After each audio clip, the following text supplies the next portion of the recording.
বা সেই যে কর্মসূচিতে এসেছি তার ডাইমেনশন হচ্ছে ভেরিয়াস। আমরা প্রথমেই যার মূর্তি উন্মোচন করলাম তিনি এই সঙ্গীতের স্রষ্টা। বন্দে মাতরম যে গীত ঋষি বঙ্কিমচন্দ্র চট্টোপাধ্যায়, যার সঙ্গে মেদিনীপুরের একটা নিবিড় সম্পর্ক, যিনি তৎকালীন মেদিনীপুর জেলা স্কুল, বর্তমান মেদিনীপুর কলেজিয়েট স্কুলে 4 বছর পড়াশোনা করেছেন।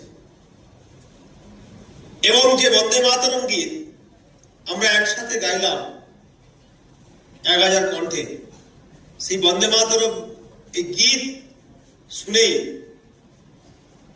ভারত মাতৃকাকে স্বাধীনতার স্বাদ দেওয়ার জন্য যারা ঝাঁপিয়ে পড়েছিলেন, ইংরেজদের শাসন থেকে, শৃঙ্খলা থেকে মুক্ত করার জন্য ঝাঁপিয়ে পড়েছিলেন, সেই সমস্ত বীর শহীদদের, যাদের আত্মত্যাগ, যাদের আত্মবলিদানের মধ্য দিয়ে আমরা এই স্বাধীনতা যে লাভ করেছি বা আমরা নিজেদেরকে স্বাধীন করেছি বা স্বাধীনতার স্বাদ পেয়েছি, সেই সমস্ত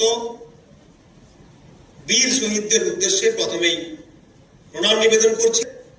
দেশ বিভাজন তার যে কলঙ্কিত দিক, সেটা আমাদের সামনে আমরা উপস্থাপন করছি সবার সামনে।